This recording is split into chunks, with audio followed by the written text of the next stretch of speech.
ak existuje film, ktorý má aktuálne druhé pokračovanie a volá sa V hlave. Žijem, hovorí sa. Dobre, nič sa nestalo, všetko je v poriadku.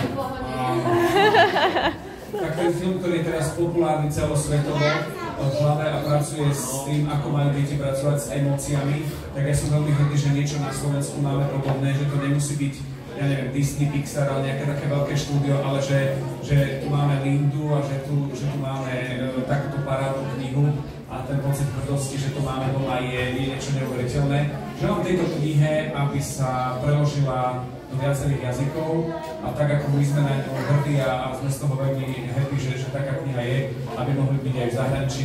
Ja vás len o toto chcem poprosiť, aby ste sa tomu nebránili, aby ste do toho zahraničia išli možno pomaličky cez Čechy a do Európy a zrazu to bude worldwide svetová kniha a budeme spomínať na tieto krsty, ktoré sme tu dnes mali, samozrejme až keď vyjde leto.